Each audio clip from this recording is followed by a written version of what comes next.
Roots in exile, Daniels stand the shadow of Babylon, the scorching sun, a relentless eye in a sky the color of bleached linen, beat down upon the weary procession. Dust fine as ground spices clung to their robes, coating their tongues and the backs of their throats. Daniel, barely a man, felt the grand, intimidating silhouette of Babylon rise against the horizon like a predatory beast. Its walls, a dizzying ochre, pierced the vast blue. The smell of exotic spices, burning incense, and something else, a heavy, cloying sweetness, mingled with the stench of the Euphrates, thick and muddy. His hand instinctively went to the small, smooth stone he kept hidden in his tunic, a remnant of Jerusalem's temple courtyard. Beside him, Hananiah's shoulders slumped, a weariness beyond physical exhaustion etched on his youthful face. Mishael chewed on his lip, his gaze darting between the towering ziggurats and the unfamiliar faces that lined the streets, their expressions a mix of curiosity and disdain. Azariah, ever the quiet observer, simply drew a deep, shuddering breath, the sound barely audible above the distant clamor of the foreign city. The air itself felt different here, thick with a pagan energy that pressed in on them, promising both splendor and defilement. The vibrant murals depicting gods with animal heads and mythical beasts seemed to watch them from every wall, a stark contrast to the familiar, austere beauty of their lost temple. Daniel, the dust here, it tastes of a different earth. A royal decree days later, the grand hall of the Babylonian palace hummed with the murmur of nervous youths. Ornate tapestries depicting hunting scenes and lavish feasts adorn the walls, their vibrant threads a dizzying display of wealth. Torches in golden sconces cast dancing shadows across the faces of the Judean exiles, illuminating their lingering apprehension. Ashpenaz, the chief official of the eunuchs, entered with the bearing of a man accustomed to command. His robes, embroidered with silver thread, rustled with each deliberate step. His eyes, dark and sharp, swept over them, assessing.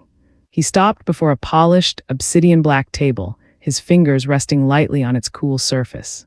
Ashpenaz, you are fortunate. Chosen. The great King Nebuchadnezzar, whose wisdom spans the known world, has decreed that the finest among you will be trained for his service. 3 years. You will learn the language, the literature, the customs of our glorious Babylon. A collective ripple of unease, then a hushed silence, fell upon the young men. Daniel felt a knot tighten in his stomach. The words were a silken trap. Ashpenaz, and to ensure your bodies and minds are prepared for such esteemed service, you will be nourished with the king's own provisions. The choicest meats, the richest wines from his personal cellars. A privilege few ever know. Consider it an honor, a gift from the king himself. Your new names, symbols of your integration into our culture, will be bestowed upon you at the appropriate time. He paused, letting his words sink in, his gaze lingering briefly on Daniel. The implications hung heavy in the air, a silent challenge to their very core. To partake would be to embrace the idolatrous culture, to defile the sanctity of their covenant with their God. A moral stand, the shadows in their small, appointed chamber seemed deeper, heavier than usual that evening, mirroring the weight that pressed upon Daniel's spirit. The scent of foreign incense from a nearby street stall drifted through the narrow window, alien and unsettling. Hananiah paced the cramped space, his footsteps soft upon the patterned rug. Hananiah, the king's food. It is more than just sustenance. It is an offering, a participation. Mishael, his face drawn, sat on the edge of a low bench, his hands clasped tightly. His gaze sought Daniel's, pleading for an answer, a way forward. Mishael, how can we? After all we have endured, to compromise now, to defile ourselves before our God. Azariah, ever calm, his voice a low murmur, echoed their shared distress. Azariah, our fathers taught us to stand apart, even in exile. But this is a decree. From the king. Ashpenaz spoke of royal displeasure. Daniel listened, his gaze fixed on a distant point beyond the window. The king's food, rich and forbidden. He could feel the eyes of their ancestors upon them, the weight of a covenant etched in blood and sacrifice. He turned to his friends, his eyes, though troubled, now alight with a quiet resolve. Daniel, we cannot defile ourselves. Not with the king's food, nor his wine. Our loyalty, our very being, belongs to something higher than Babylon's table. A beat of silence, then Hananiah stopped his pacing, his eyes meeting Daniel's with renewed hope. Daniel, I will speak to Melzar, our attendant. I will ask for a test. 10 days. For us, only vegetables and water. Let us see after 10 days if our countenances are not fairer and fatter in flesh than the young men who eat the portion of the king's delicacies. If our God is with us, he will show favor. If not, then we will know. His voice, though soft, carried an unshakable conviction, a quiet fire that rekindled hope in the hearts of his companions. They nodded, a silent pact formed in the hushed chamber, a beacon lit in the shadow of Babylon. The 10-day test, the clatter of clay bowls and the rich aroma of roasted meats usually filled the common dining hall, but for Daniel and his friends, their small corner held a different scene. Melzar, their royal attendant, a man with a perpetually furrowed brow and an air of weary duty, stood before them, his gaze skeptical as he eyed the meager portions on their plates, a handful of lentils, some chopped root vegetables, and a simple pitcher of water. Melzar, you ask for a great risk. The chief official, Ashpenaz, he trusts me with your well-being. If your faces grow thin, your strength wanes, my head will answer for it to the king.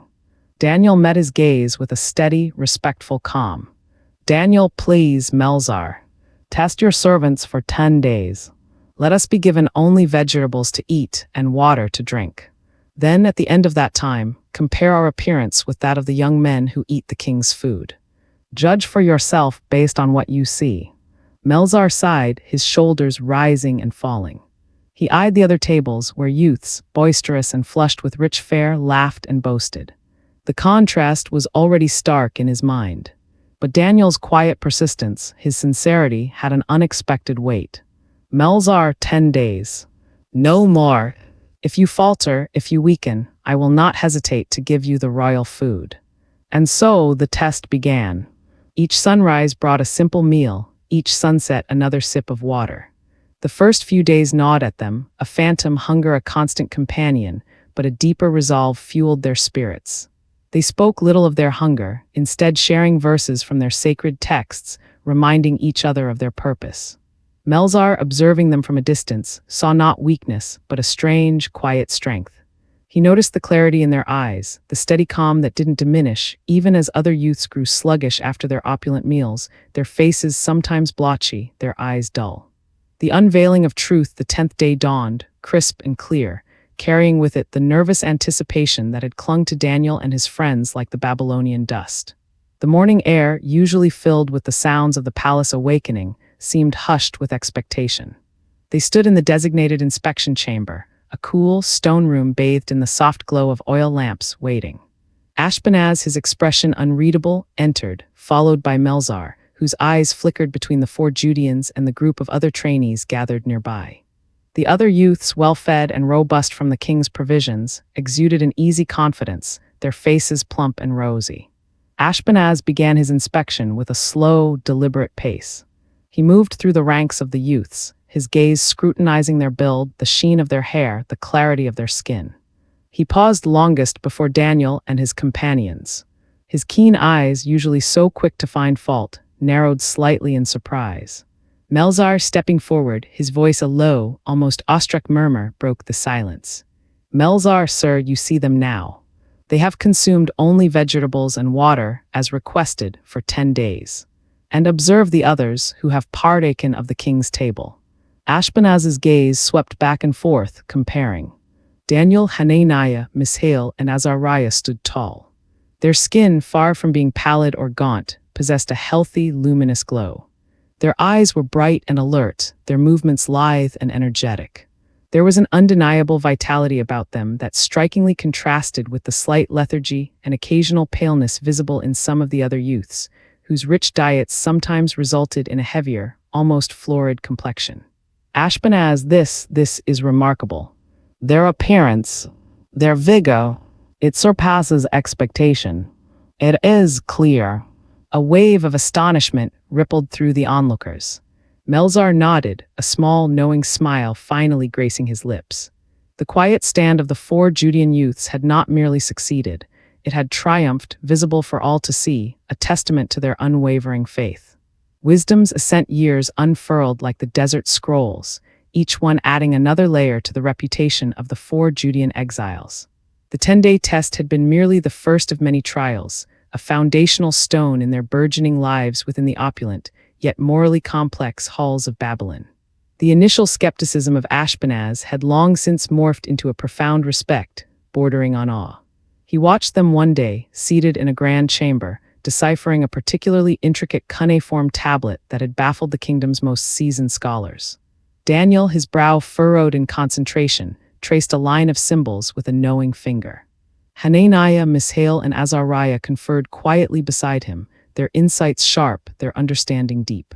Ashpenaz often found himself reflecting on that first decree, the king's rich food and Daniel's audacious request.